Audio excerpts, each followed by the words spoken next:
দেখো আজকে কি দারুণ একটা আচার তৈরি করেছি। ভাতে খাও, পরোটায় খাও, বা মুড়ি মেখে সন্ধ্যাবেলায় খাও। আমার এই রসুনের আচারটা একবার বানিয়ে দেখো। আমি কথা বলতে পারছি না, জিভে জল এসে যাচ্ছে, এত সুন্দর গন্ধ বেরিয়েছে।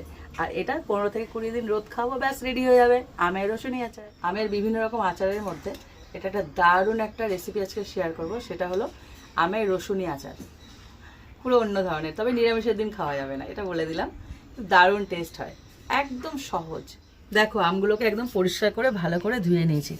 এবার শুধু এই মাথাগুলোকে কেটে ফেলতে হবে।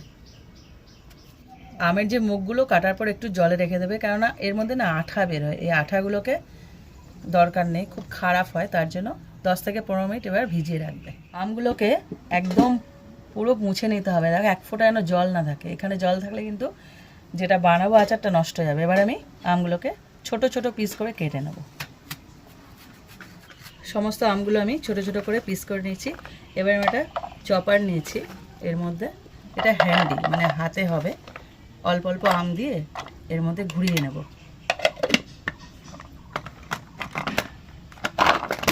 দেখো এটা এরকমভাবে চপ করে নিয়েছি।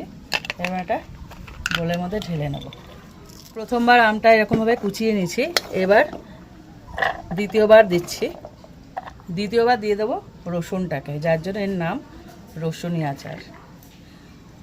প্রায় 10 থেকে 12 কোয়া রসুন আছে, আর এখানে 4খানা মতন কাঁচা লঙ্কা কুচি আছে। সমস্ত এক জায়গায় নিয়ে নিয়েছি, রসুন, কাঁচা লঙ্কা, আম সব কটা কোচানো হয়ে গেছে। এবার একে একে মশলাগুলো দিয়ে দেবো। এখানে যে মশলাটা ইউজ করছি, এই মশলার মধ্যে দিয়েছি ধনে, জিরে, শুকনো লঙ্কা, আর হলো সামান্য কালো সর্ষে। এখানে আমি 3খানা আম নিয়েছিলাম, এই 750 গ্রাম আমের মাপ এটা।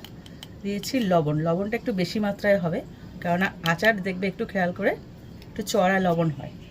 টেস্টের জন্য দিয়েছি বিট লবণ, এটা খুব ভালো একটা স্বাদ আনবে। কাশ্মীরি লঙ্কার গুঁড়ো, এটা খুব ভালো একটা কালার আসবে, আর হালকা একটা ঝাল আনবে, এটা ঝাল হবে না। দিয়েছি হলুদ গুঁড়ো, খুব সামান্য পরিমাণে হিং, এটা পুরোপুরি অপশনাল, দিলে ভালো লাগবে। এবার এটাকে খুব ভালো করে মেশাতে হবে ওপর নিচ করে। সমস্ত মশলা মাখানো হয়ে গেছে, এবার দিয়ে দেবো গরম তেল। দেখো কালার এসছে, দেখো, আর পুরো তেলের মধ্যে এরকম ডুবে থাকবে, সেরকমভাবে তেলটা অ্যাড করতে হবে।